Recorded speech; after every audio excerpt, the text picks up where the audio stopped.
Hi, my name is Dr. Comfort, and welcome to episode 8.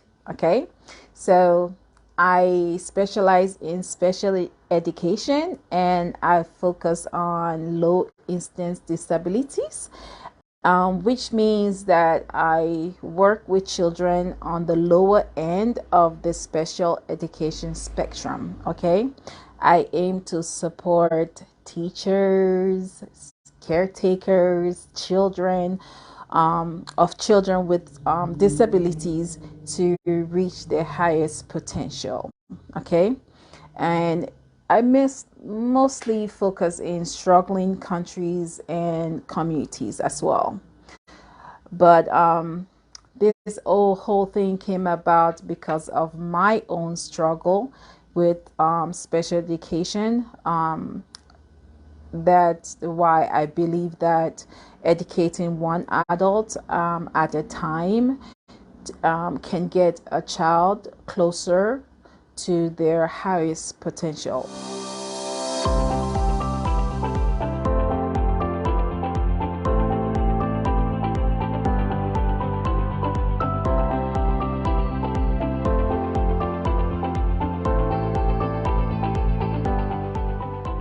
Let's get to today's question, which I'm excited about. This question is something that I had to learn myself as a student in my education years. And this question is a question that everybody can ask themselves. You don't have to be a teacher. You don't have to be an expert. It's something that you can really tap into like right now. So let's go into the question. The question is, what is the difference between learning style and learning method? But you have to understand that learning method is also referred to as learning strategies. So you're going to hear people say learning strategies all the time, or you end up hearing them say learning method. Either way, they mean the same thing. Okay, so let's understand that learning strategies and learning styles affect the nature and quality of learning. Okay, therefore, it is better to understand them for yourself and for your loved ones that you end up teaching, because you can use it to your advantage as a teacher and also as a student, right? So in order for us to really understand this whole learning style versus learning strategies, let's first come to the definition of it, right? So learning styles are basically habitual. Okay, they are patterns of the way you perceive things, processing things, or reacting to information. Okay, it's just natural to you, the way you perceive things around you to get the information that you need. That is learning style. Okay, but also, learning style, before I go to learning strategies, learning styles is also based on your five senses. Okay, and some of us gravitate to one particular way of learning.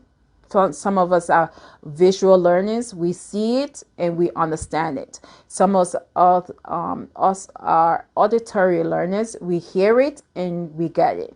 And there are others that have to feel it, be in it. Those are kinesthetic learners. Okay, and I will talk about that a little further, but let's get the definitions out of the way.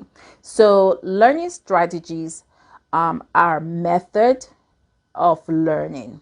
Okay, there are specific actions that we take, or techniques we use in order for us to learn the information. So learning strategies doesn't come naturally. We have to be taught it. We have to learn it, okay?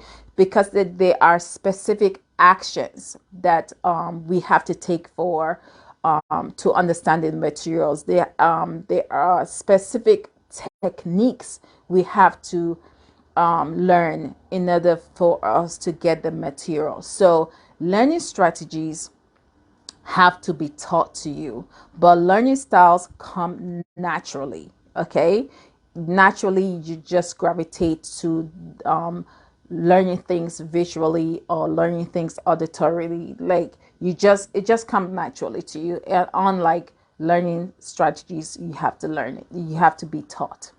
So basically, in a nutshell, of all I'm saying between the two, there's only one distinction between learning style and learning strategies. Okay, have that in mind. Learning styles is really comes from within you. Your learning style is who you are. How you learn is you. Is inborn. You don't is not taught to you. Okay, but learning strategies is having additional method being presented to you to understand the material better. Okay, so I hope that was clear enough. If it's not, send me an email or comment below and I will touch on that a little bit more.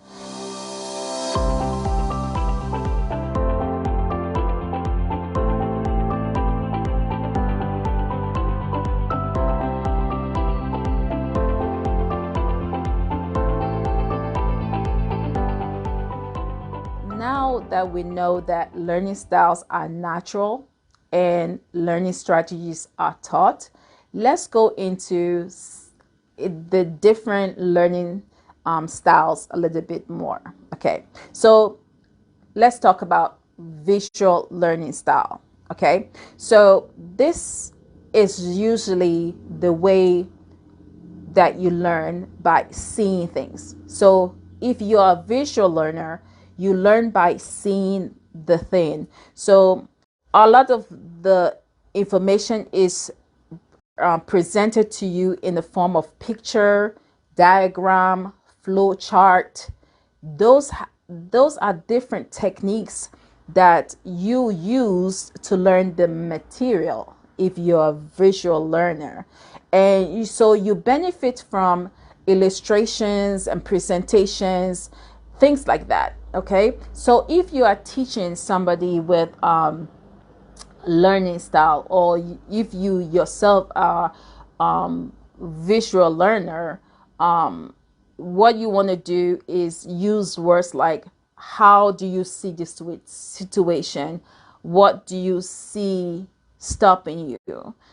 Do you see what I'm showing you? You see, you using the visual vocabs. Okay, so you want to make sure that your student or the person you're teaching, you hear your comments like, how do you see this situation? What do you see stopping you from really achieving that goal? Or do you see what I'm showing you? That's the way you talk to a visual learner. Now, if you're auditory learner, which means that you learn by hearing things, okay? Auditory learners like written things and spoken explanations, right? So they enjoy discussions. They talk through things through. They listen to others. They mostly acquire knowledge by reading aloud. They love read alouds. Okay, when teaching or when you are trying to communicate with a visual learner, you make comments like, I hear you clearly. I want I want you to listen. This sounds good. Okay, so you have to use those vocab that gravitates to auditory learner. I hear you clearly, John. I want to listen to what you're saying, so go ahead. Or this sounds good. Talk about it more. So that's how you gravitate to auditory learners. Now, if the person is a kinesthetic learner, this means that that person learns by touching, by doing things. Okay, those are more on the kinesthetic learning part. So somebody who is kinesthetic learner, they try to work things out. They try to work with others. They want to figure all the connections to the informations. They need to, but they need a lot of breaks as well, because they get fatigued real easily and lose focus. So you give them break and come back again, and they solve the problem a little bit more. They tend to remember what was done, but difficulty with what was said unseen. So kinesthetic learner, they learn by like the whole hands-on technique in doing things. When teaching a kinesthetic learner, you want to use communications words like, how do you feel about this? Okay, let's move forward together. Or are you in touch with what I'm saying? So you see, you use those kind of vocabs when you are working with a kinesthetic learner. Therefore, it is important, my friend, that you explore different strategies, okay, that can help you become a better student, and along the way, or better teacher. And so along the way, you figure out the best strategies that would work for you, your students, in learning the material at hand. Okay, so I hope I was able to answer this question. If you have any question regarding special education or what we just talked about, comment below. Go to my website and email me. You'll find the information in my bio. And if you want to have more discussion with me on one-to-one, please book a free 45 minutes call with me, and we will talk together. We find the best solutions that that is out there, that we can use to support ourselves or our loved ones. So I leave you with this: let's work together to get one adult, all right, to understand special education, so that we can get one child closer to their highest potential. Every child has the ability to learn, but they learn differently. So let's take the time to learn their way of learning, so that we can help them along the way to reach their highest potential. Thank you so much for joining me. Again, my name is Dr. Comfort, and I will see you next week. For further information or to support us, please contact us, Irvington, New Jersey, 07111, United States of America, or visit DATSS.org.